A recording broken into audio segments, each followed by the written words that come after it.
So welcome everyone. आज हमारा basic maths in physics, इसमें कौन सा लेक्चर है? Lecture number 8।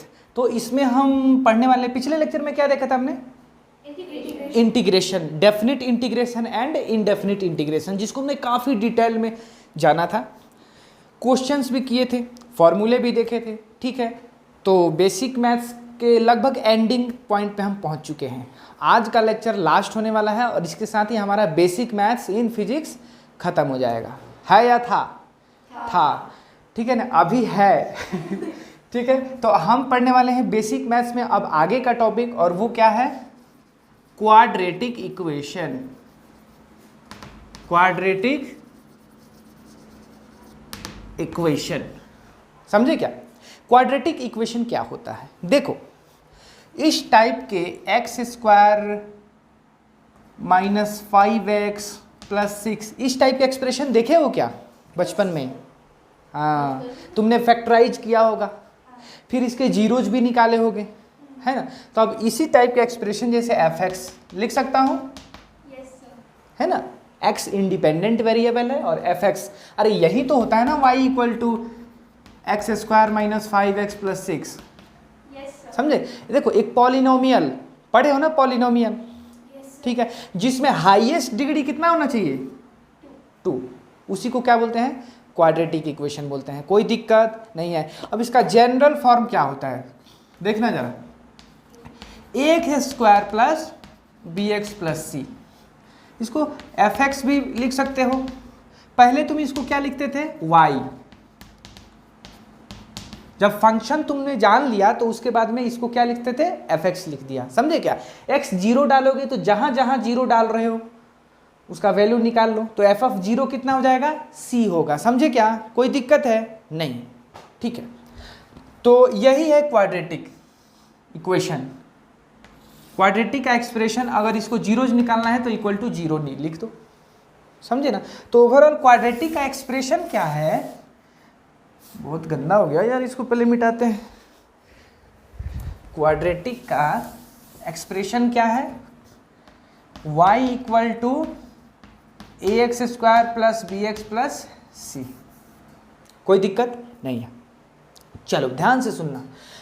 अगर मैं बोलूं कि x square minus 5x plus 3, तो f ऑफ x ऐसे लिख सकता हूं। ये क्वाड्रेटिक इक्वेशन है या नहीं है? बताओ मुझे। क्यों क्वाड्रेटिक इक्वेशन है? क्योंकि इसकी हाईएस्ट डिग्री 2 है। बहुत बढ़िया। यानी कि इसमें जो है a नॉट इक्वल टू 0 होना चाहिए। जो भी कोफिशिएंट है एक्स स्क्वायर का वो 0 नहीं होना चाहिए, तभी हम बोल सकते हैं कि ये क्वाड्रेटिक इक्वेशन है, नहीं तो नहीं है। अगर यही 0 हो जाएगा तो एक्स स्क्वायर का टर्म ही गायब। तो क्वाड्रेटिक इक्वेशन कैसे हो सकता है? तो इसीलिए चलो, तो यानी कि ये क्वाड्रेटिक इक्वेशन है। यहाँ एक्स स्क्वायर का कोफिशिएंट कितना है? 1 है। एक्स स्क्वायर का कोफिशिएंट 1 है, एक्स का पावर 2 है। समझा क्या? चलो अब देखो, अगर कोई बंदा पूछे कि f ऑफ 0 बताओ, मतलब क्या हो गया? 0 का whole square minus 5 into 0 plus 3, मतलब ओवरऑल कितना बचेगा? 3। अगर कोई बंदा f ऑफ 1 पूछ दे, मतलब x का कौन सा वैल्यू डालेंगे? x क्या, 1 क्या है? ये इनपुट है। 1 क्या है? इनपुट है। 1 को डालने पे जो वैल्यू आता है वो क्या है?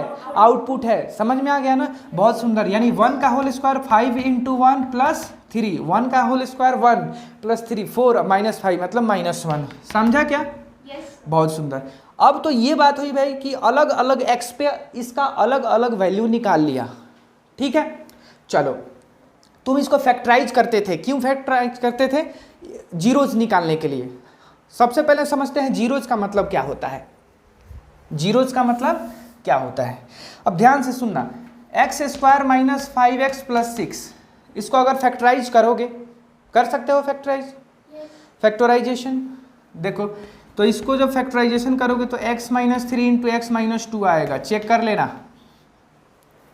X square minus 2x minus 3x मतलब माइनस 5x और प्लस 6, यही आएगा ना फैक्टराइजेशन। तो ये टर्म एक्चुअली इस फॉर्म में लिख दिया। मैं जानना चाहता हूं y इक्वल टू जो भी ये था X square minus 5x plus 6, वो कौन से x पे 0 हो जाएगा? तो जिस x पे 0 हो जाता है उसी को जीरोज बोलते हैं इस फंक्शन का। याद आ रहा है ना? तुमको बोला जाता था ना इस क्वाड्रेटिक फंक्शन का जो भी x square minus 5x plus 6 zeros find करो। तो what is the meaning of zeros? Zeros मतलब वो x फाइंड करो जिसको इसमें पुट करने पे उसका वैल्यू क्या आ जाए? 0 आ जाए। तो जब हमने इस एक्सप्रेशन को फैक्टराइज किया तो हमारा कुछ ऐसा बन गया और इसको इक्वल टू 0 कर देंगे। तो एक तो है अगर 3 हो जाए तब भी 0 हो जाएगा, देखो ना 3 हो जाएगा तब भी 0 हो जाएगा, 2 इक्वल टू 2 डालूँ तब भी 0 हो जाएगा। मतलब मैं बोल सकता हूँ कि x equal to 3 and 2 are the zeros of the quadratic equation X square minus 5x plus 6। समझा कि नहीं? बहुत ही बढ़िया मज़ेदार बात है। अब यही कहने का मतलब है कि क्वाड्रेटिक जो इक्वेशन है जैसे ये, इसके रूट्स, उसी को तो रूट्स बोलते हैं ना, रूट्स, जीरोज आर रूट्स। मान लो अल्फा बीटा, मैक्सिमम 2 ही रूट हो सकते हैं। जितना पावर है, जैसे 2 पावर है ना, तो मैक्सिमम कितने हो सकते हैं? 2 रूट हो सकते हैं। हो सकता है एक भी रूट ना हो सकता है एक ही रूट हो सकता है 2 रूट हो, लेकिन 2 से ज़्यादा नहीं हो सकता है। समझे क्या? हम इसके बारे में चर्चा करेंगे, टेंशन लेने वाला नहीं है। फिर थोड़ा सा आगे बढ़े, हम कहाँ बढ़े? थोड़ा सा आगे बढ़े तो देखो ना, अरे तुम अभी क्या देखा था? X square minus 5x plus 6 यही देखा था ना भाई। और इसके रूट्स कितने आए थे या जीरोज कितने आए थे? 2 एंड 3 डालकर देख कर चेक कर लो। देखो तो 2 की whole square minus 5 into 2 plus 6, देखना 4 प्लस 6 कितना हो गया?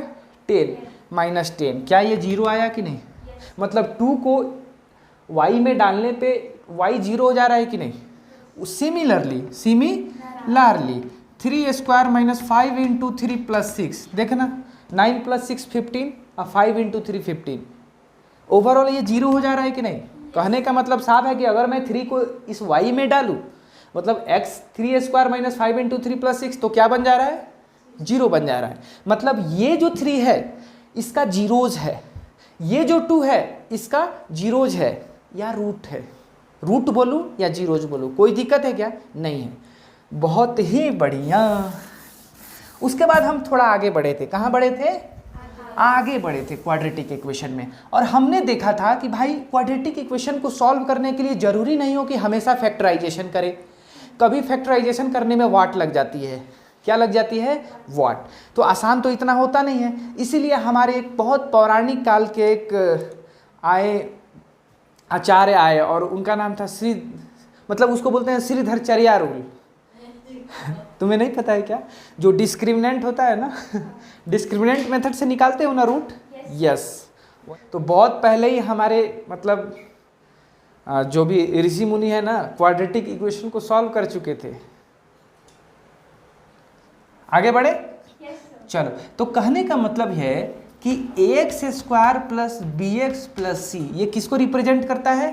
क्वाड्रेटिक इक्वेशन को, है ना, जिसका हाईएस्ट डिग्री कितना है? 2। ठीक है। अगर इसको मैं 0 करता हूं तो इसके 2 रूट्स आ सकते हैं। मान लेते हैं अल्फा और बीटा। ठीक है। तो अगर मैं बोलूं कि इसका रूट निकालना है डिस्क्रिमिनेंट मेथड से, तो तुम्हें पता है ना, पढ़े हो ना, डिस्क्रिमिनेंट क्या होता है? B square minus 4ac। और अल्फा बीटा रूट्स क्या होता है?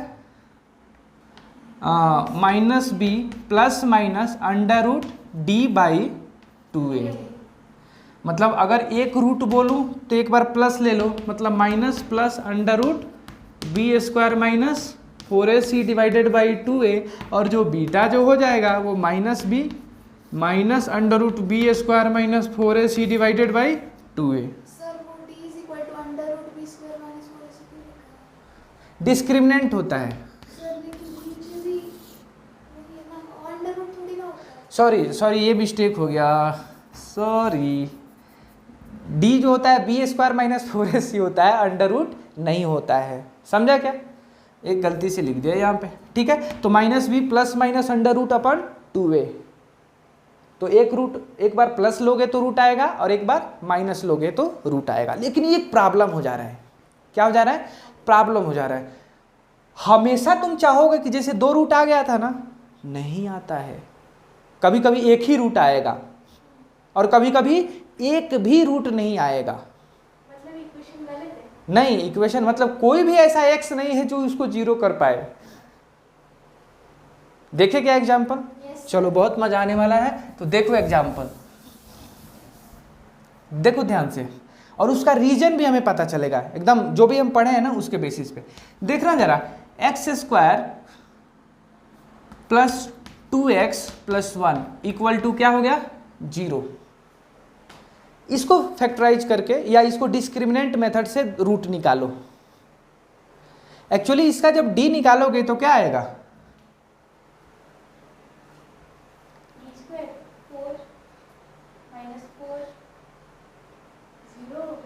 हाँ, तो जब d ही 0 आ गया तो क्या बचा? -b plus minus under root D by A आता था ना 2a, तो यही 0 हो गया, मतलब एक ही रूट आने वाला है, और कौन है? -b बाई 2a, मतलब -b कितना हो गया? अपॉन 2, मतलब -1। तो एक ही रूट आ रहा है कि नहीं? तुम कहोगे सर थोड़ा और मेथड है क्या? बिल्कुल है। इसको तुम फैक्टराइज करोगे ना तो पता है क्या आएगा? x plus 1 into x plus 1। Actually x plus 1 का होल स्क्वायर इक्वल टू 0 कर रहे हो तुम, तो ओवरऑल एक ही x के लिए ना, समझे क्या? तो अच्छा मुझे ये बताओ, जब इतना तुमने पढ़ लिया ना तो तुम्हारे अंदर क्या रियलाइजेशन आया कि कब एक ही रूट होगा? जब डिस्क्रिमिनेंट 0 होगा। पहला एक और तरीका बताओ, ये परफेक्ट स्क्वायर आ जाएगा। ये जो एक्सप्रेशन है ना हमेशा परफेक्ट स्क्वायर आ जाएगा जब तुम्हारे पास एक ही रियल रूट हो। कौन रूट हो? रियल रूट हो। रूट जब भी बोल रहा हूं उसका मतलब हुआ रियल रूट बोल रहा हूं, ठीक है? तो जब भी एक ही रूट आएगा तो ये परफेक्ट स्क्वायर बन जाएगा। अब देखो एक और एग्जांपल लेता हूं, x square plus 4x plus 8x plus 16, इसका रूट्स निकालो। कौन सा?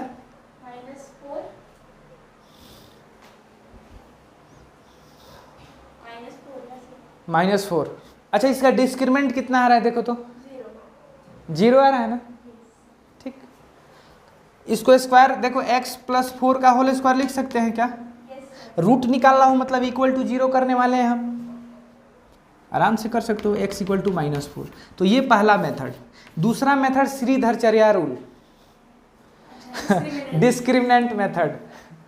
डिस्क्रिमिनेंट मेथड में क्या करेंगे? -8, देखो अगर मैं बोलूँ ना बहुत सारे मेथड है, एक दो नहीं है। परफेक्ट स्क्वायरिंग मेथड भी है, वो मैं थोड़ी देर बाद बताने वाला हूँ, समझे क्या? तो ये कुछ रहा। अब तुम कहोगे सर अब कुछ ऐसा बताइए जिसमें रूट ही नहीं हो। अब कुछ ऐसा बताइए जिसमें रूट ही नहीं हो। तो X square plus 2x plus 4 y equal to, कोई ऐसा रियल x नहीं है जो इस टर्म को 0 कर पाए। सबसे पहले डिस्क्रिमिनेंट निकालो। सबसे पहले तुम डिस्क्रिमिनेंट निकालो इसका। डिस्क्रिमिनेंट निगेटिव आ गया भैया, मतलब कि -b plus minus under root discriminant divided by 2a, यही ना रूट होता है। रूट के अंदर क्या आ गया? निगेटिव। रियल हुआ क्या? इमेजिनरी हो गया। मतलब ऐसा कोई भी रूट नहीं है जो इसको 0 कर पाए। समझे क्या? यस। बस इसको लिख लो। जैसे हमने सिर्फ एक ही रूट आएगा आंसर में, तो उसके लिए कंडीशन लिखते d इक्वल टू 0 और परफेक्ट स्क्वायर। इसके लिए देखो उसका कंडीशन है d इक्वल टू 0, मतलब d इक्वल टू 0 मीन्स एक ही रूट आएगा, और ऑब्जर्वेशन से आता है कि वो परफेक्ट स्क्वायर बन जाता है। और इसके लिए सिर्फ इतना ही है ना, लेस देन 0। हाँ, जब भी d अगर लेस देन 0 है, क्वाड्रेटिक एक्सप्रेशन ऐसे दिया हुआ है और पूछे कि इसका रूट्स बताइए, तो सबसे पहले इसका हम d निकालेंगे। d पॉजिटिव आ गया मतलब 2 रूट, d 0 आ गया मतलब एक रूट, डी निगेटिव आ गया no roots, actually real roots, ठीक है। डी आ गया पॉजिटिव मतलब 2 रूट्स, डी अगर 0 आ गया मतलब 1 रूट, और डी निगेटिव आ गया इसका मतलब नो रियल रूट। सब रियल ही है, मतलब ये भी real real real, no 2 real roots, 1 real roots, no real roots. Simple बात, नो बकवास। समझ में आया क्या? यस। तो हमने क्या देखा, हमने क्या देखा कि एक क्वाड्रेटिक एक्सप्रेशन है, उसके 2 रूट्स आते हैं, मैक्सिमम पॉसिबल यही है ना। और वो क्या है, जैसे ax² और bx + c = 0 इस फॉर्म में लिखा हुआ है, तो ये बोलता है कि वो x फाइंड करे जिस पे ये क्या हो जाए 0। तो हमें क्या मिलता है जनरली, अल्फा एंड बीटा, तुम्हें पता है। तो अल्फा प्लस बीटा क्या होता है, -b/a, पढ़ा तो होगा ही बचपन में। अल्फा इंटू बीटा मतलब प्रोडक्ट ऑफ रूट क्या होता है, c/a होता है, समझा क्या। लेकिन अगर कोई इंसान, कोई व्यक्ति, कोई जानवर तुमसे अल्फा माइनस बीटा पूछ दे तो क्या करोगे, हैं अल्फा माइनस बीटा भैया, ऐसा तो कभी नहीं देखा। तो हम क्या लगाएंगे, दिमाग, जो तुम्हारे पास नहीं है। तो चलो आगे बढ़ते हैं। अल्फा माइनस बीटा को कुछ ऐसे लिखेंगे, क्या करेंगे, कुछ ऐसे लिखेंगे तोड़ मरोड़ कर, ताकि ये और ये प्रकट हो जाए। तो देखिए भैया, क्या मैं इसको अल्फा प्लस बीटा का होल स्क्वायर -4 अल्फा बीटा, देखना alpha square plus beta square plus 2 alpha beta है ना, हेलो, और +2 अल्फा बीटा इधर है और -4 अल्फा बीटा उधर है, इसका मतलब बचेगा कितना, -2 अल्फा बीटा। तो ओवरऑल क्या अंदर बचेगा, alpha square plus beta square -2 alpha beta, मतलब अल्फा माइनस बीटा का होल स्क्वायर, उसका क्या ले लिया, रूट, मतलब क्या बचा, अल्फा माइनस बीटा। एक्चुअली उसका मॉड आता है, हम उसकी अभी चर्चा नहीं करेंगे, ठीक है ना, ठीक है। मॉड आता है मतलब मैग्नीट्यूड आता है, क्योंकि रूट से कोई भी चीज़ क्या निकलता है, पॉजिटिव, है ना। अगर तुम्हें पॉजिटिविटी फील करनी है तो कहाँ चल जाओ, रूट के रूट के अंदर चले जाओ, तुम्हें एकदम पॉजिटिव फील होगा। चलो, तो ये देखा ना, ये बहुत ज़बरदस्त चीज़ है। तो अगर उस हिसाब से मैं बोलूँ, कौन बोले, मैं बोलूँ, तो क्या हो जाएगा, अल्फा प्लस बीटा का होल स्क्वायर मतलब क्या हो जाएगा, b² / a², 4 into alpha beta, 4 into c/a under root, ठीक है। तो मतलब ये हुआ कि एलसीएम लेकर ऊपर b² - 4ac under root d हो जाएगा, और नीचे जो आएगा क्या हो जाएगा, रूट से निकलकर a आएगा। तो अंडर रूट d/a वैल्यू होता है अल्फा माइनस बीटा, मतलब सम ऑफ रूट्स क्या होता है, -b/a, प्रोडक्ट ऑफ रूट्स क्या होता है, c/a, डिफरेंस ऑफ रूट्स क्या होता है, under root d/a। Actually plus minus बोल सकते हो, डिपेंड करता है। मैंने बोला था ना मॉड आता है, तो उसकी अभी चिंता नहीं करनी है, क्योंकि डिफरेंस ऑफ रूट्स, अरे भाई तुम्हें पता नहीं है ना कौन बड़ा है, हेलो, तुम्हें पता है क्या कौन बड़ा है, अल्फा बड़ा है या बीटा, तो इसीलिए यहाँ पे plus minus under root d/a आता है। समझ में आया क्या? तो ये रहा हमारा क्वाड्रेटिक। और आगे बढ़े, हाँ, तो अब हम पढ़ने वाले हैं जिराफ, मतलब ग्राफ। अरे ग्राफ नहीं, मतलब क्वाड्रेटिक एक्सप्रेशन क्या है हमारा, ax² + bx + c, ठीक है, y = इतना। अब इसका हम ग्राफ देखने वाले हैं। जैसा कि तुमने स्ट्रेट लाइन में देखा था y = mx + c, याद है, कुछ ऐसे ग्राफ ड्रॉ होते थे, ऐसे ऐसे जैसे तैसे, डिपेंड करता था कि कांस्टेंट क्या है या कौन से 2 पॉइंट के, है ना, कोई भी होता था, मतलब दिया रहता था जैसे 2x + 3y = 5, तो कोई x कोऑर्डिनेट हम चूज करते थे, उसके कॉरेस्पॉन्डिंग y निकालते थे और वो हम मार्क कर देते थे। फिर एक दूसरा भी वैसे ही मार्क कर देते थे, क्योंकि स्ट्रेट लाइन था तो बहुत ही सिंपल था, ज्वाइन कर देते थे। तीसरा भी अगर निकालोगे तो उसी पे आएगा। तो ये कितना आसान था, है कि नहीं?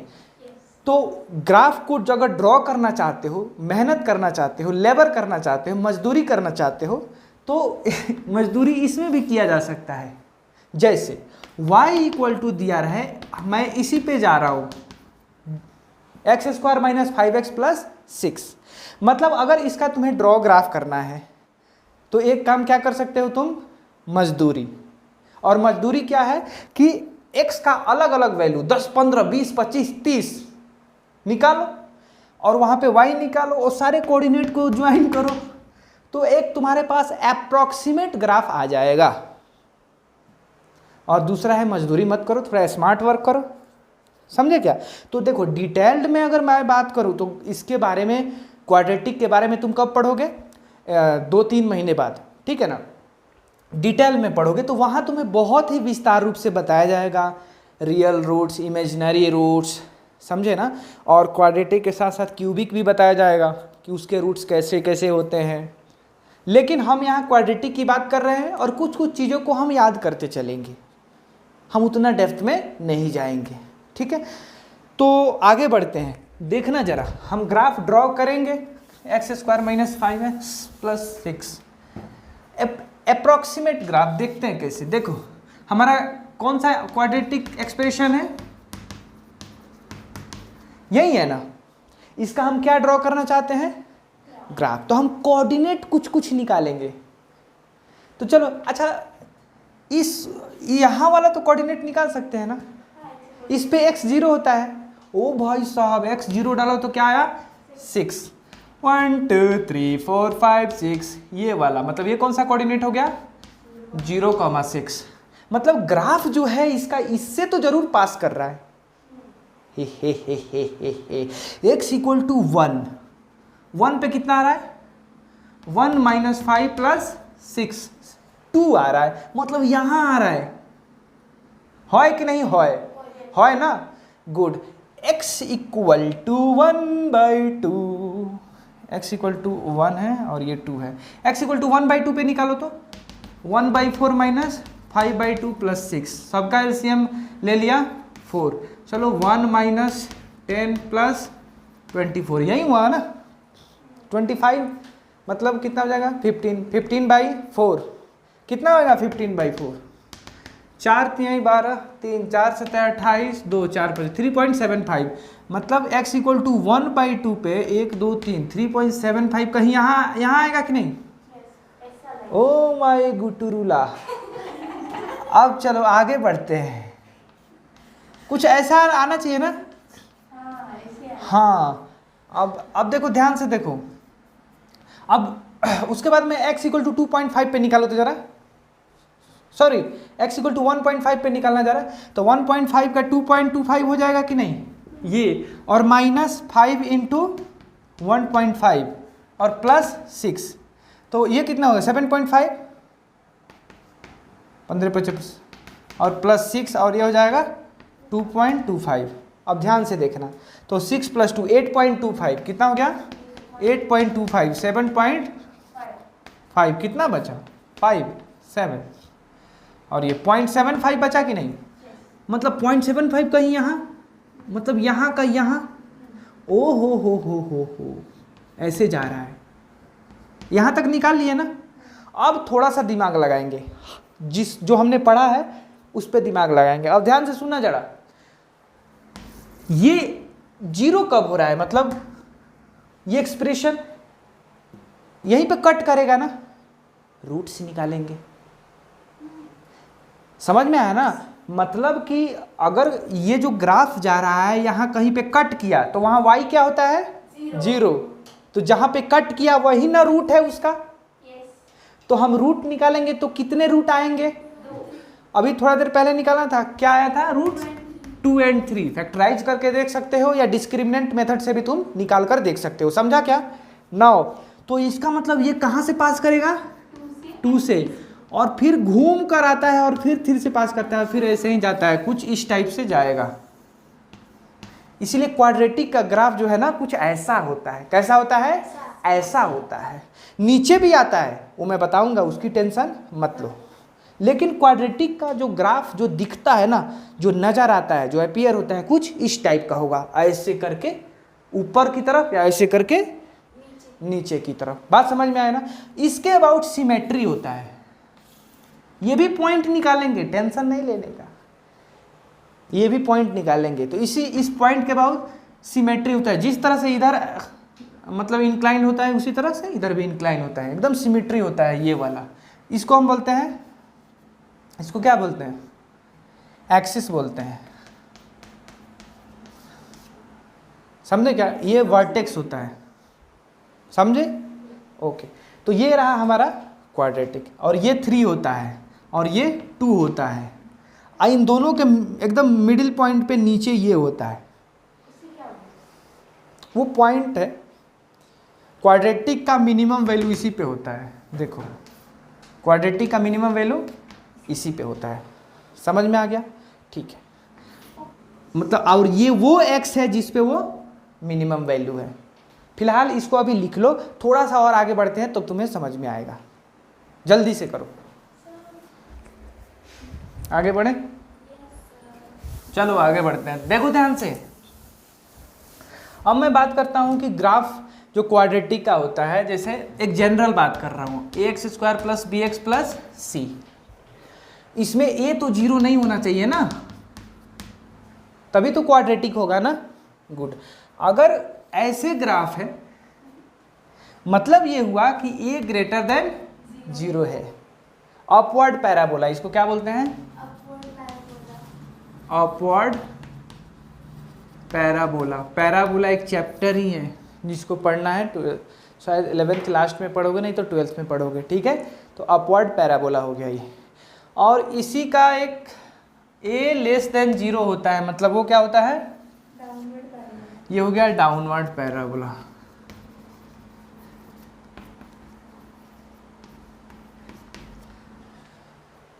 अगर मैं बोलूँ x² माइनस 5x प्लस 4, तो इसका ग्राफ ऐसे ऊपर की तरफ आएगा। कहाँ कट कर रहा है, कहाँ नहीं कर रहा है, वो हम अभी इंटरेस्टेड नहीं है उसके जानने में। ऊपर की तरफ जा रहा है ये। लेकिन अगर -x² प्लस 5x या -2 दूँ तो ये नीचे की तरफ जाएगा। और इसको लॉजिक से प्रूफ करते हैं। कैसे करेंगे? लॉजिक से प्रूफ करेंगे कि हाँ सच में ये ऊपर जाएगा और ये सच में नीचे जाएगा। ध्यान से सुनना, बहुत इंटरेस्टिंग है। अगर मैं देखो x² है, मतलब अगर निगेटिव भी रखूं तो पॉजिटिव आने वाला है। समझे क्या? यहां तो कहने का मतलब कि पॉजिटिव नंबर ज्यादा बढ़ेगा, भले ही ये भी निगेटिव हो, कोई फर्क नहीं पड़ता है। लेकिन अगर 100 रखूंगा तो देखो ना, 100 का होल स्क्वायर आ गया, और ये तो बहुत कम है ना। 1000 रखूंगा तो 1000 का होल स्क्वायर रहेगा। तो जैसे जैसे वैल्यू बढ़ाता जाऊंगा, ये ग्राफ कहाँ जाएगा? आगे बढ़ता जाएगा। तो जो काम निगेटिव में होगा वो काम पॉजिटिव में भी होगा, क्योंकि x² माइनस 1000 डालो या 1000 डालो, स्क्वायर तो सेम ही होने वाला है ना। समझे क्या? तो ओवरऑल मैं बोल सकता हूं एक कॉमन सेंस से, जो इसका जो वैल्यू है ना, ये इंक्रीजिंग वैल्यू है। क्या है? इंक्रीजिंग वैल्यू है। हाँ, कुछ समय के लिए डिक्रीज होगा, फिर इंक्रीज होने लगेगा, मतलब लार्जर वैल्यू के लिए इंक्रीज ही करता रहेगा। तो इसीलिए इसका क्या आता है? अपवर्ड। इसका देखो ये डिक्रीजिंग है, ये तुम पॉजिटिव डालो या निगेटिव, तो स्क्वायर तो पॉजिटिव हो जाएगा, लेकिन फिर क्या जा रहा है? निगेटिव। इसीलिए ये जो है ना, इसका जो वैल्यू है ना, ज़्यादातर वैल्यू किधर आएगा? नीचे की तरफ आएगा। तो नीचे निगेटिव वाई होता है ना, और ऊपर क्या होता है? Positive Y. तो ये तो तुम्हें समझ में आया ना कि इसका क्यों ऊपर की तरफ होता है पैराबोला, और इसका क्यों नीचे की तरफ होता है। समझा क्या? बहुत सुंदर। देखो अब ध्यान से सुनना, ग्राफ का कुछ और इसकी हरकतों को समझते हैं। देखना जरा ध्यान से, अगर ये एक्स एक्सिस को कट कर रहा है, ध्यान से सुनो, हेलो, एक्स एक्सिस को क्या कर रहा है? कट कर रहा है। मतलब अच्छा, ऊपर है तो a ग्रेटर देन 0 है।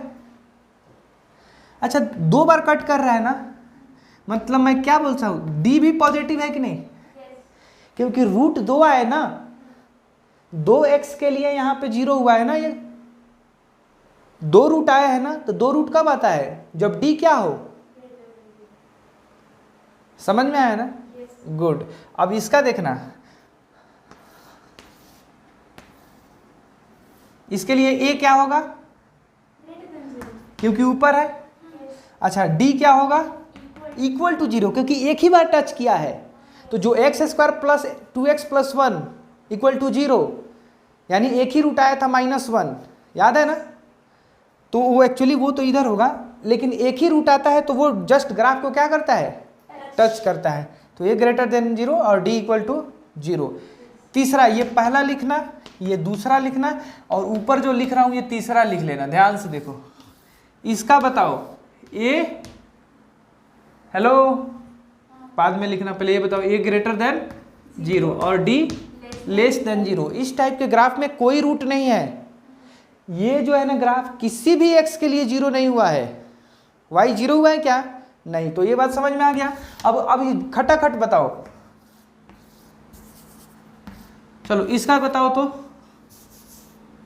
हाँ हाँ, लेस देन 0, कहीं कट नहीं किया एक्स एक्सिस को, तो डी लेस देन 0। नीचे की तरफ है तो ए लेस देन 0। ठीक है, नेक्स्ट बताओ। बहुत सुंदर, बहुत ही बढ़िया। तीसरा ग्राफ इधर ऐसे आया, नीचे की तरफ जा रहा है, ए और डी लेस देन 0। समझ में आया?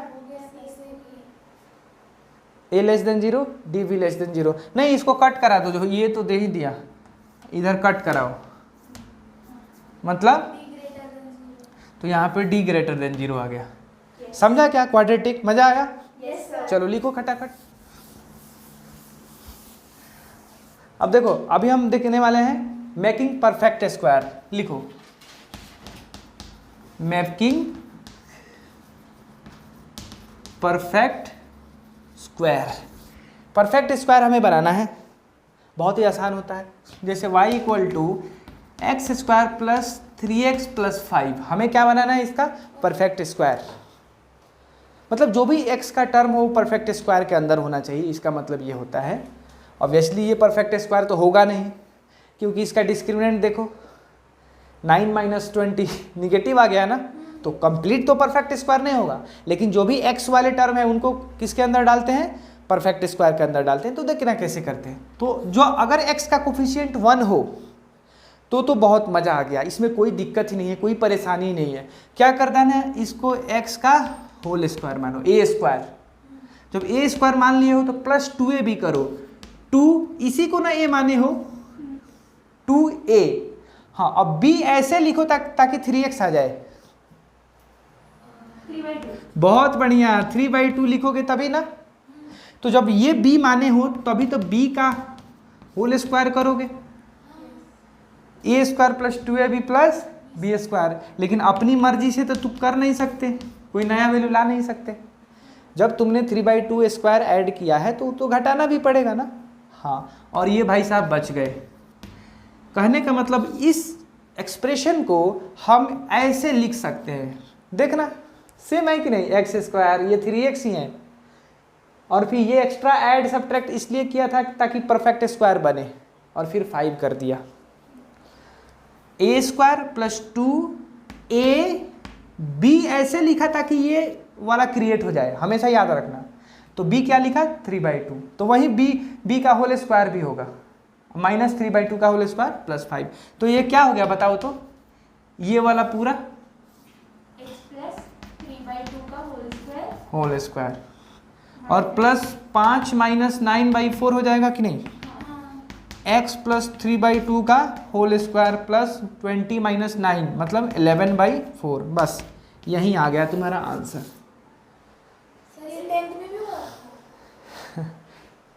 बहुत बढ़िया। तो परफेक्ट स्क्वायर ये है, समझे क्या? अगर कोई इंसान पूछे, अच्छा तुम्हें पता है किसी भी स्क्वायर का मैक्सिमम मिनिमम वैल्यू क्या हो सकता है? स्क्वायर का मिनिमम? हाँ, मिनिमम 0 हो सकता है। स्क्वायर का भी निगेटिव हो सकता है क्या? नहीं। इसका मतलब y का मैक्सिमम वैल्यू क्या हो सकता है? सॉरी, इनफाइनाइट हो सकता है। y का मिनिमम वैल्यू कितना हो सकता है? 0। नहीं, ये तो 0 हो जाएगा ना जब x माइनस 3/2 रखूंगा। हमने जनरल पूछा था ना। नहीं, पूरा y का मिनिमम वैल्यू पूछ रहा हूँ। 11/4। तो y तभी मिनिमम होगा ना जब ये वाला मिनिमम हो जाए, क्योंकि यहाँ पे x है और x ही कुछ इधर उधर हो सकता है। -3/2 प्लस 3/2 0 हो जाएगा। -3/2 के अलावा कुछ भी डालूँ, निगेटिव में भी डालूँ तो वो निगेटिव आएगा और फिर उसका स्क्वायर हो जाएगा, कुछ ना कुछ बढ़ जाएगा।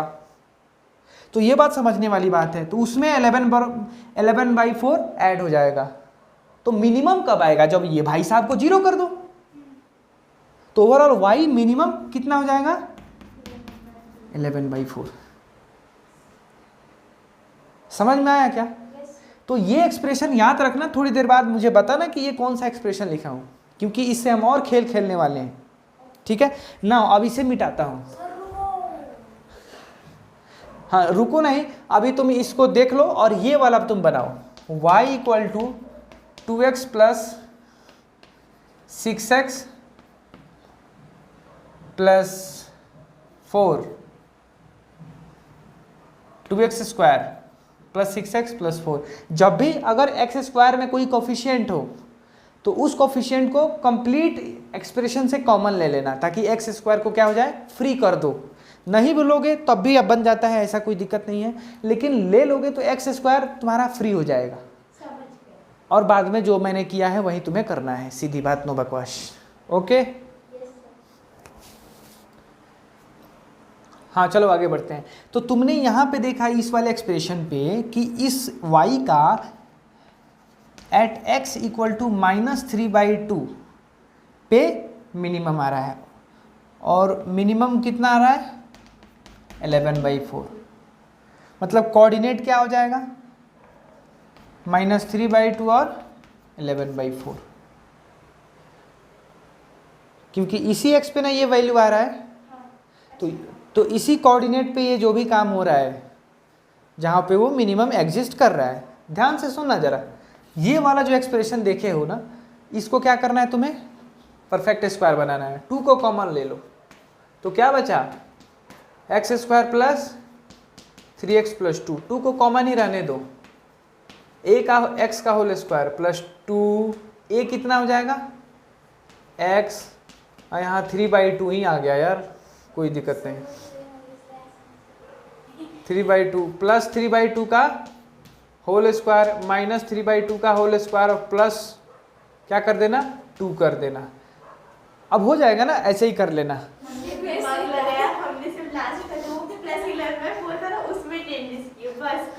अच्छा ठीक है, तो इसमें होमवर्क दूंगा तब थोड़ा सा ट्विस्ट करूंगा मैं, वहाँ पे माइनस दे दूंगा, यहाँ पे चलेगा ना? चलो ठीक है, अब आगे बढ़ते हैं, ध्यान से सुनना।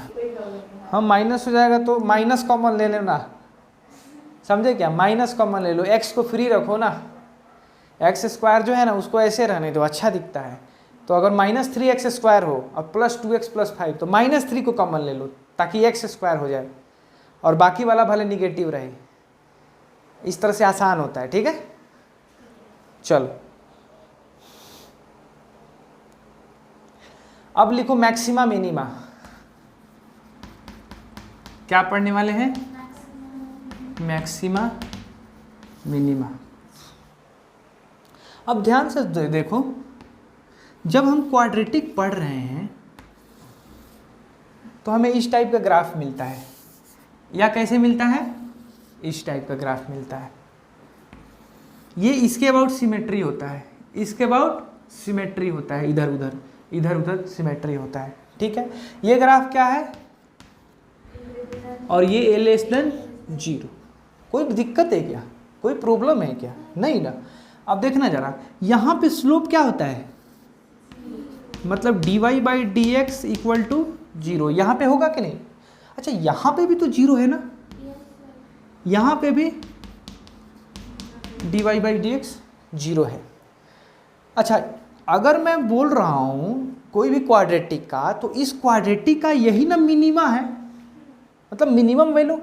बाकी सब तो आगे है ना, ये पॉइंट इससे ऊपर ही है ना, तो इसका y नीचे ही है ना, तो सबसे कम वैल्यू जो आएगा इसी पे आएगा ना।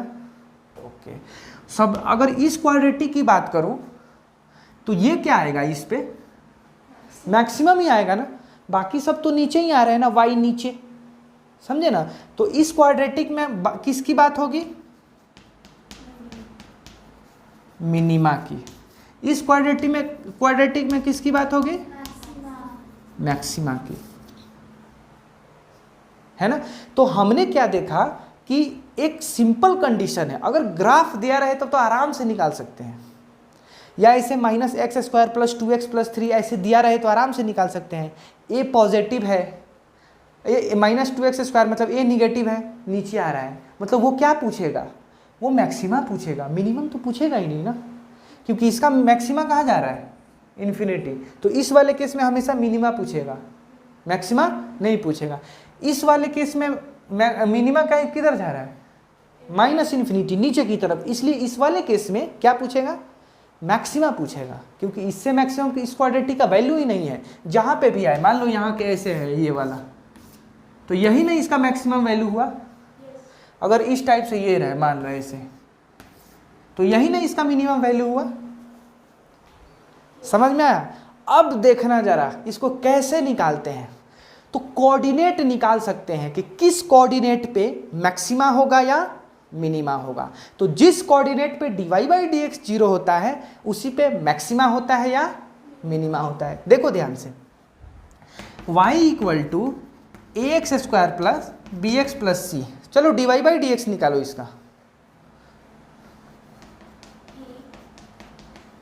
2ax + b हुआ कि नहीं, मतलब x = क्या हुआ, -b/2a। मतलब इस वाले ग्राफ में इसके -b/2a पे क्या होगा, मिनिमा होगा, इसके -b/2 पे क्या होगा, इसका मैक्सिमा होगा। जब तक ये एक एग्जाम्पल नहीं देखेंगे मज़ा नहीं आएगा, समझे क्या। तो ये लिखना है, ठीक है। तो पहले एग्जाम्पल ले लो, ध्यान से सुनो। हम इसका एक एग्जाम्पल लेते हैं। थोड़ी देर पहले मैंने क्या लिखा था, ध्यान से सुनो। थोड़ी देर पहले मैंने क्या लिखा था, x² + 3x + 5। हाँ देखना जरा, x² + 3x + 5 लिखा था ना। अच्छा चलो, क्या मैं बोल सकता हूँ अभी जो पढ़ा है इसका मिनिमा वैल्यू, मतलब dy/dx निकालो, क्या हो जाएगा, 2x + 3 हुआ ना। मतलब 2x + 3 को 0 करो तो x = क्या आया, -3/2। तो क्या -3/2 पे इसका मिनिमा वैल्यू एग्जिस्ट कर रहा है कि नहीं। देखो तो पहले x को -3/2 कर रहे थे ना, कर रहे थे क्या, x को -3/2 याद आ रहा है थोड़ी देर पहले, तभी ना आ रहा था कितना, 11/4 है ना। तो देखो यहाँ पे -3/2 पे, अब इस -3/2 को इसमें डालो, देखना कितना आ रहा है, -3/2 मतलब कितना हो जाएगा, 9/4, -9/2 + 4, सबका LCM 4, 9 -18 + 20, 29, 18 कितना हो जाएगा, 29, 11/4 कितना आया, 11/4। क्या ये वही चीज यहां भी आ रहा है कि नहीं, समझे क्या। तो मतलब ये हुआ कि क्वाड्रेटिक का अगर तुम्हें मैक्सिमा, मतलब तुम्हें वो पॉइंट फाइंड करना है जहां पे वो मिनिमा हो या मैक्सिमा हो, ठीक है। तो सबसे पहले परफेक्ट स्क्वायर बना लो, वहां से निकाल सकते हो। लेकिन उससे भी आसान तरीका है, तुम क्या करो, उसका dy/dx निकालो और जो भी आया है उसको 0 के इक्वल कर दो। तो जनरल एक्सप्रेशन में -b/2a के इक्वल होता है। तो देखो तो -b/2a, -b कितना है, आ रहा है कि नहीं, -3/2। तो वही बात है, dy/dx उस पर क्या होगा, 0 होगा। पहले इसको लिखो फिर आगे बढ़ते हैं।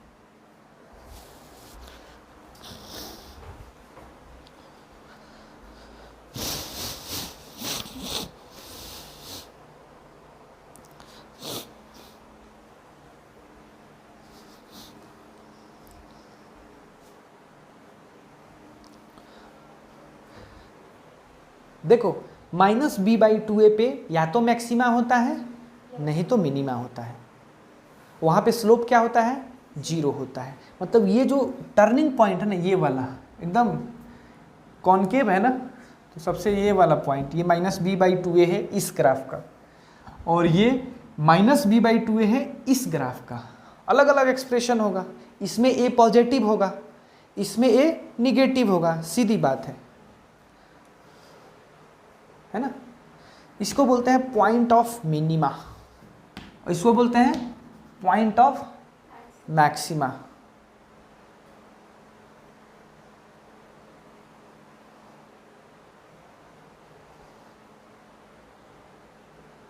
आ गया समझ में? कोऑर्डिनेट भी निकाल सकते हो, ये जो है ना x इसमें डाल कर देखो, -b/2 है तो जो भी आएगा वो मैक्सिमा होगा। एक जनरल एक्सप्रेशन भी निकाल सकते हो।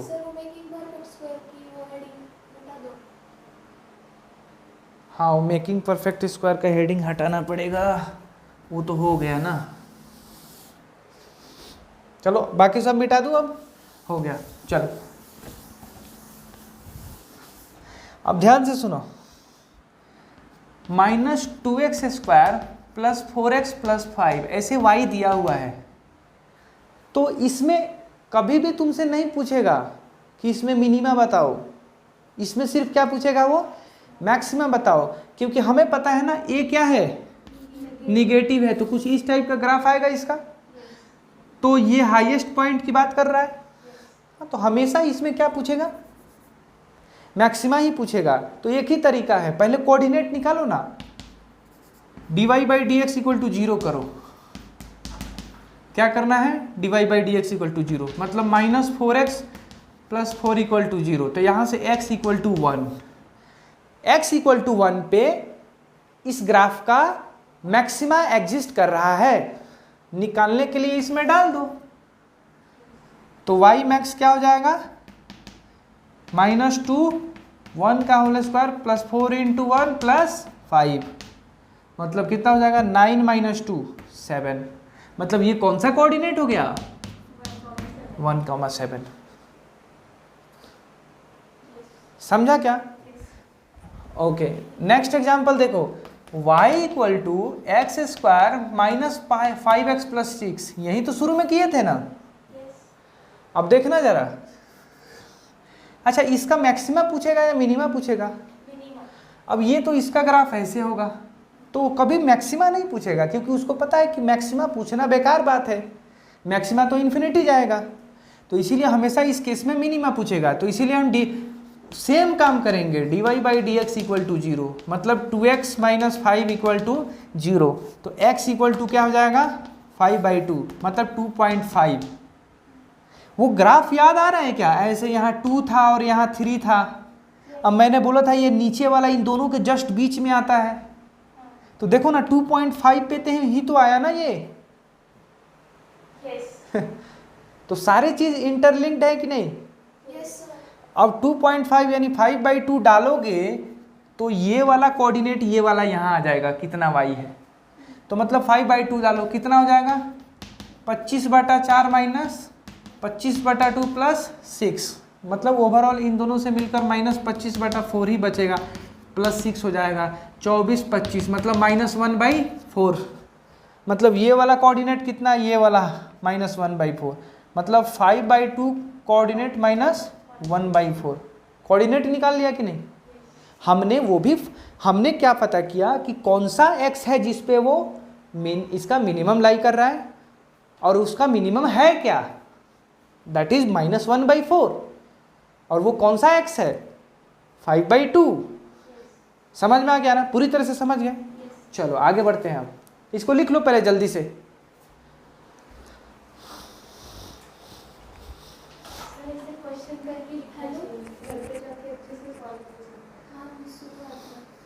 लिखो लिखो लिखो ना, होमवर्क में बहुत सारा क्वेश्चन देने वाला। इस तरह से सिर्फ क्वाड्रेटिक ही नहीं, और भी ग्राफ आ सकते हैं जहाँ पे तुम्हें मैक्सिमा और मिनिमा की बात होगी, ठीक है ना।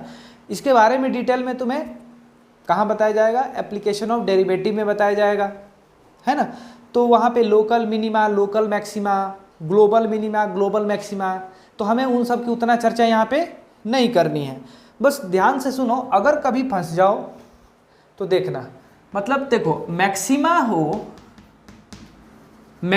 हो या मिनिमा, इन दोनों पोजीशन पे dy बाई डी एक्स क्या होता है, 0 होता है। हमने यही देखा ना क्वाड्रेटिक में, ठीक है। अगर 0 होता है तो पहचाने कैसे कि मैक्सिमा है या मिनिमा, अगर ग्राफ नहीं दिया हो तो उसके लिए देखो एक बार और डिफरेंशिएट करना। डबल डेरिवेटिव ऐसे ही रिप्रेजेंट किया जाता है, समझे क्या? जो भी डिफरेंशिएट किया हो उसको फिर से डिफरेंशिएट करो, तो d2y अपन dx² ऐसे रिप्रेजेंट किया जाता है। अगर ये पॉजिटिव आ गया उसी x पे, जो यहाँ पे x निकालते हो ना, अरे dy बाई डी एक्स करके 0 कर देते हो, तो जैसे आता है ना 2 by minus b by 2a, इस टाइप से कुछ आता है ना, तो d2y अपन dx² करो, जरूरी नहीं है क्वाड्रेटिक, कोई और भी। तो वहाँ पे अगर पॉजिटिव आ गया, वो जब x डालते हो तो कभी कभी कांस्टेंट ही आएगा, तो ऑब्वियसली x डालने की ज़रूरत नहीं है। तो पॉजिटिव आ गया तो वो पॉइंट क्या है, मिनिमा है। अगर डबल डिफरेंशिएशन क्या आ गया, निगेटिव आ गया, तो वो पॉइंट क्या है, मैक्सिमा है। आराम से देख सकते हो, -2x² + 3x + 5, देखो ना ये यहाँ पे dy बाई डी एक्चुअली नीचे वाला ग्राफ है कि नहीं, नीचे वाला ही ग्राफ है ना, मतलब इसका मैक्सिमा ही आएगा ना।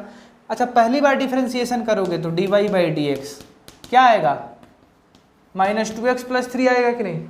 दूसरी बार डिफरेंशिएशन करो क्या आएगा बताओ तो, -2 आएगा कि नहीं। तो देखो तो निगेटिव आया कि नहीं, निगेटिव आया मतलब वो किस चीज़ को रिप्रेजेंट कर रहा है, मैक्सिमा। तो ऑब्वियसली ये मैक्सिमा को ही तो रिप्रेजेंट करता है ना, समझे क्या। उसी तरह तुम पॉजिटिव भी लेकर कर सकते हो, लेकिन जब तक एक फिजिक्स का एग्जाम्पल ना लेना मज़ा नहीं आएगा, है कि नहीं। जब हम फिजिक्स ही पढ़ रहे हैं तो क्यों इतना मैथ्स के पीछे पड़े, पढ़ना तो जरूरी है, लेकिन एक एग्जाम्पल हो जाए यार, बहुत हो गया maths maths maths maths maths. एक फिजिक्स का एग्जाम्पल लेते हैं। हाँ चलो फिजिक्स का एक एग्जाम्पल ले लें, और ये बहुत मस्त एग्जाम्पल है, बहुत मज़ेदार एग्जाम्पल है। कोई भी ऑब्जेक्ट को तुम ऊपर फेंकते हो तो एक खास हाइट तक पहुंच पाता है, और तुम एक्सप्रेशन जानते हो v = u + at, है ना। तो जब ऊपर फेंकते हो तो कौन सा इक्वल टू, u - gt लगाते हो ना, पढ़े हो ना 3 इक्वेशन। हाँ, मोशन के कांस्टेंट एक्सेलरेशन है -gt, क्योंकि वेलोसिटी ऊपर है और एक्सेलरेशन किधर है, नीचे है। और s = क्या लगाते हो, और v² = s h भी लिख सकते हो, कोई दिक्कत है क्या, नहीं। अब ध्यान से सुनना, एक ऑब्जेक्ट को जब फेंका गया तो उसको हाइट जो है ut - ½ gt² दिया गया। तो देख रहा है हाइट और टाइम, यहाँ 2 वेरिएबल हैं। हाइट मतलब y मान लो, u कांस्टेंट है, ½ g कांस्टेंट है, t क्या है, x²x। तो एक क्वाड्रेटिक तुम्हें नहीं लग रहा है ये, जिसका कोफिशिएंट क्या है, निगेटिव है, समझ रहे हो ना, g/2 है, -g/2 है ना, यस। अब ध्यान से सुनो, मुझे क्या निकालना है, कितना ऊपर जाएगा, मैक्सिमम हाइट, मैक्सिमम हाइट। तो मैं देखो आराम से निकाल सकता हूं, तो यानी इसका मैक्सिमा निकालना है, तो क्या करूंगा, dh/dt = 0 करूंगा। तो क्या हुआ, dh/dt which imply u - gt/2, sorry gt, u - gt, इसका तो u हो जाएगा और इसका 2t आ जाएगा, तो 2 से 2 कैंसिल, gt हो जाएगा = 0, मतलब t = u/g। तो या तो t = u/g पे इस वैल्यू का मैक्सिमा आएगा, नहीं तो इस वैल्यू पे क्या आएगा, मिनिमा आएगा। अब ये चेक करने के लिए मैक्सिमा आएगा कि मिनिमा, हम एक बार फिर डिफरेंशिएट करेंगे इस वाले को जो हमने किया था। तो देखो क्या आ रहा है, d2h / -g आ रहा है कि नहीं, मतलब निगेटिव आ रहा है कि नहीं। तो निगेटिव, डबल डिफरेंशिएशन निगेटिव आने का मतलब उस टाइम पे इसका वैल्यू क्या आएगा, मैक्सिमा, और आता भी है जब ऊपर फेंकते हैं तो, है कि नहीं। तो मतलब ऊपर जाने में यहाँ तक टाइम कितना आया हमारा, और हाइट कितना आएगा, इस टाइम को इसमें डालो तो U square by G minus U square by 2g, overall बचा यू स्क्वायर बाई 2g। अच्छा ऐसे भी निकालोगे ना तब भी वही आएगा। कैसे देखना, final velocity 0, initial velocity u square minus 2g h। देखो तो h equal to U square by 2g आया कि नहीं। और टाइम पहुंचने के लिए टाइम ये वाला लगा दो, final velocity 0, u minus G T, तो t equal to U by G आया कि नहीं।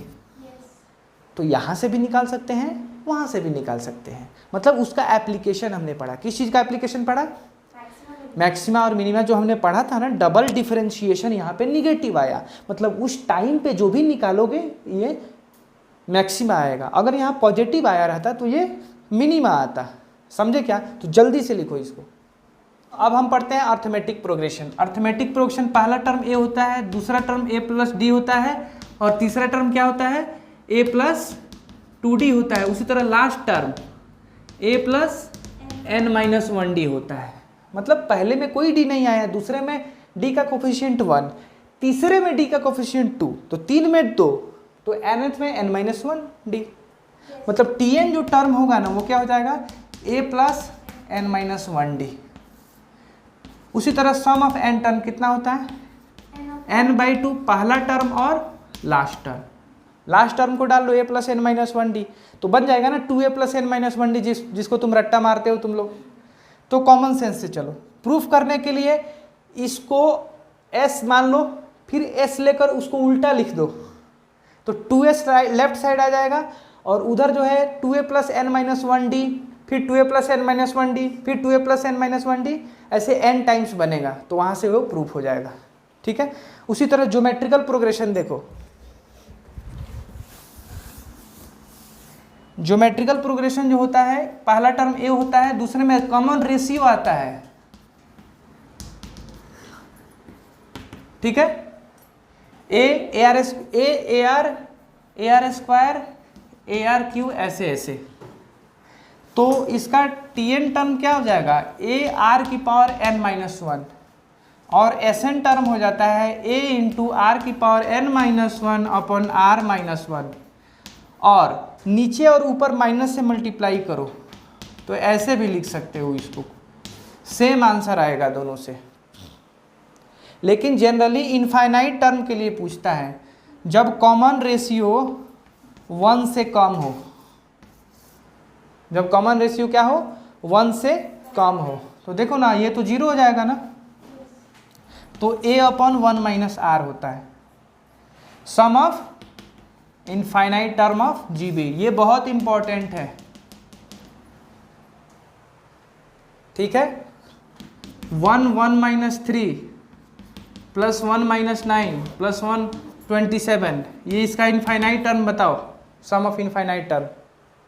कभी भी 1 प्लस 2 प्लस 4 प्लस 8 ऐसे करके ये इनफाइनाइट टर्म नहीं पूछ सकता है, क्योंकि इसका इनफाइनाइट टर्म इन्फिनिटी हो जाएगा। समझे क्या, जब भी कॉमन रेशियो 1 से ज़्यादा होगा तो उसका इनफाइनाइट टर्म क्या हो जाएगा, इन्फिनिटी हो जाएगा। तो ये बात ध्यान रहे। तो infinite sum of infinite term तभी पूछेगा जब कॉमन रेशियो क्या हो, उसका मॉड 1 से कम हो,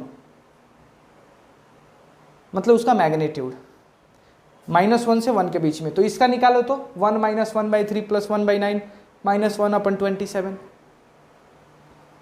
देखो कॉमन रेशियो क्या है, -1/3, ये अपन ये या ये अपन ये। तो देखो पहला टर्म क्या है, 1 माइनस आर, यही फॉर्मूला है ना, तो प्लस 1/3, तो ऊपर जाएगा तो 3/4। तो सम ऑफ इनफाइनाइट टर्म्स 3/4। कभी भी सम ऑफ इनफाइनाइट टर्म इनका नहीं पूछेगा, क्योंकि ये तो बढ़ते जा रहा है ना, तो ये तो इन्फिनिटी को चला जाएगा। तो उसी तरह इसका देखो 1 प्लस 1/2 प्लस 1/4 प्लस 1/8, इसका इनफाइनाइट टर्म बताना जरा।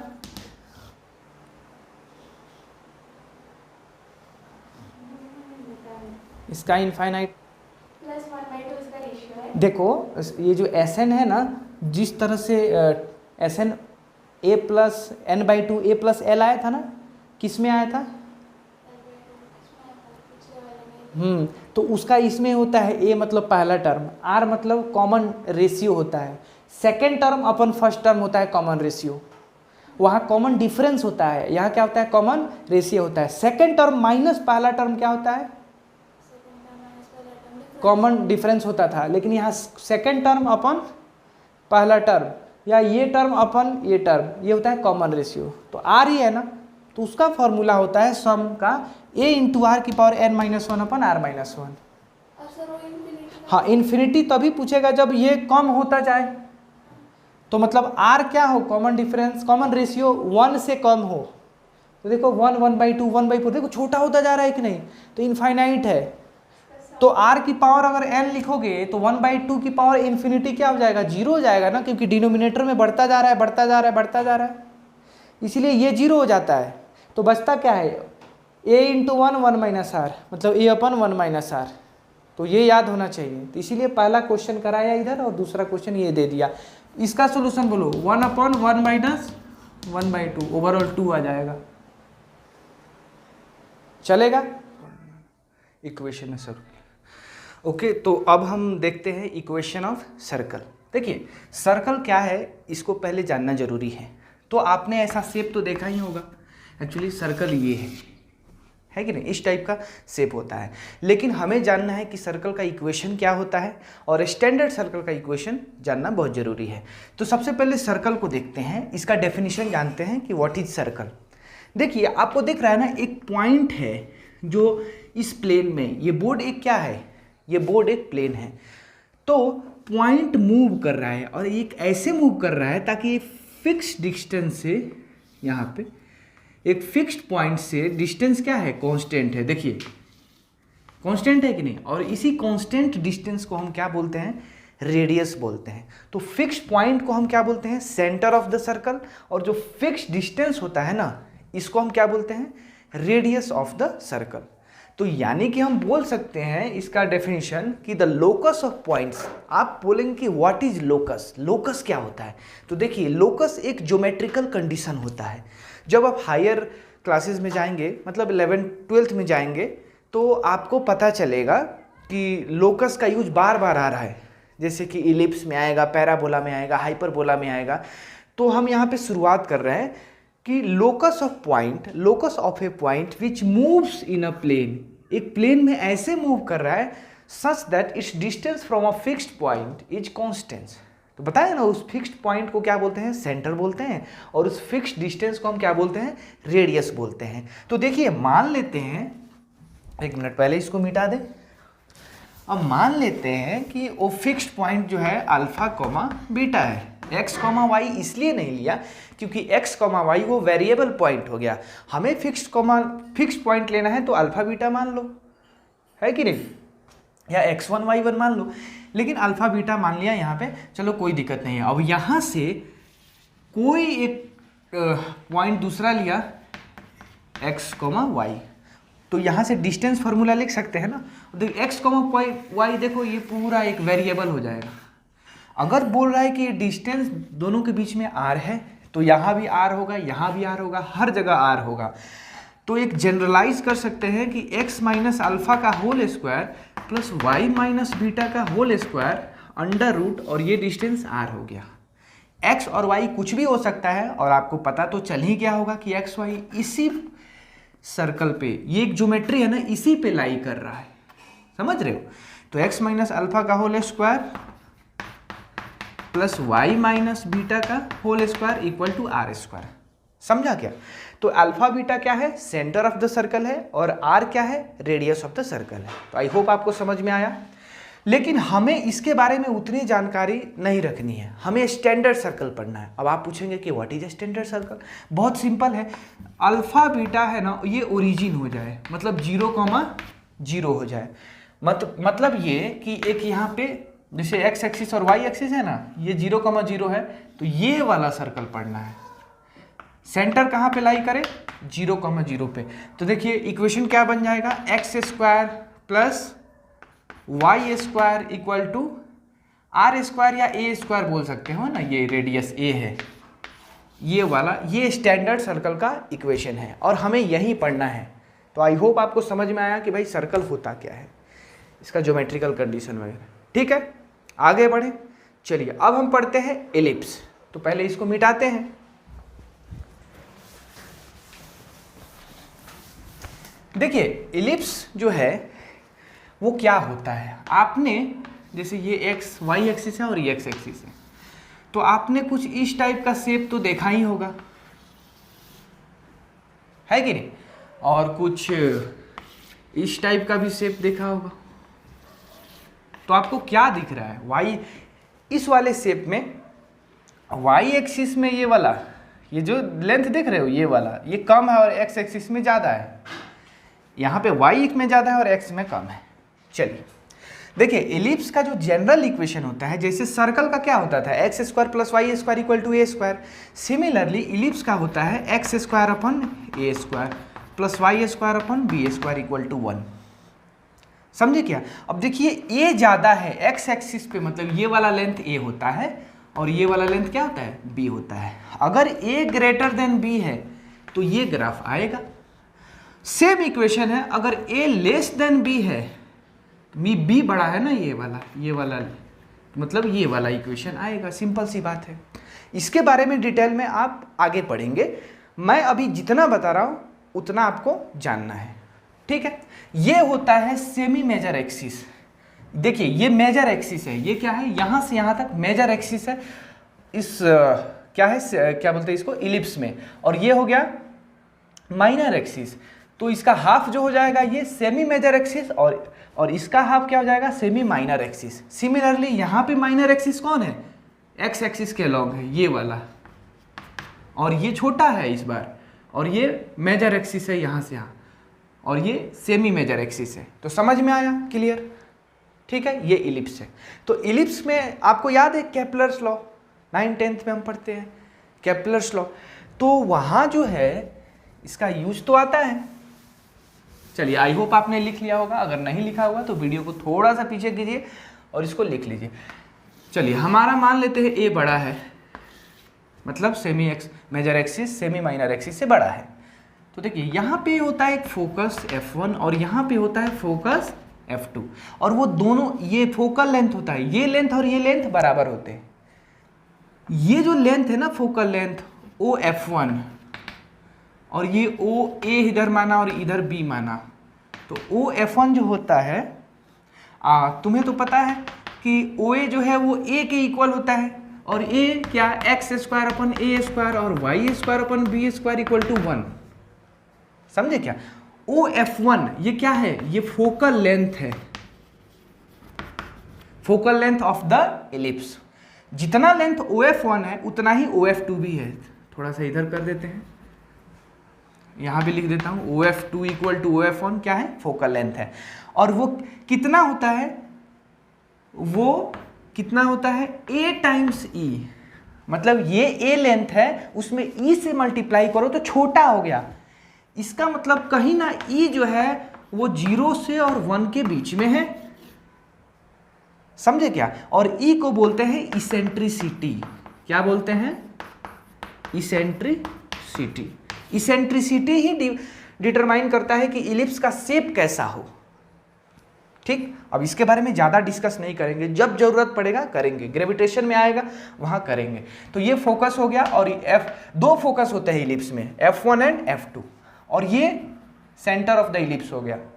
अब ये फोकस जब एकदम नज़दीक आ जाते हैं, एकदम यहाँ पे आ जाते हैं, तो वो क्या बन जाता है, सर्कल बन जाता है, मतलब A इक्वल टू B हो जाता है। और उस समय ये देखना इक्वेशन देखो तो सर्कल का इक्वेशन नहीं हो जाएगा क्या?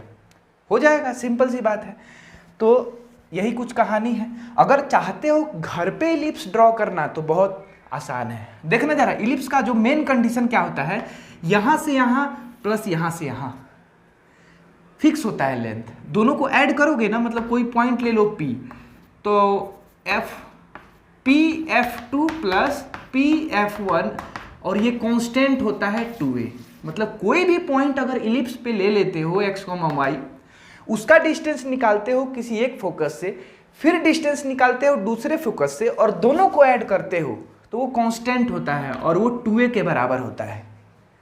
मतलब ये प्लस ये इक्वल टू ये प्लस ये इक्वल टू ये प्लस ये इक्वल टू ये प्लस ये, और ये लेंथ कितने के इक्वल होता है? 2a के इक्वल होता है। यही इलिप्स का one of the most important property है।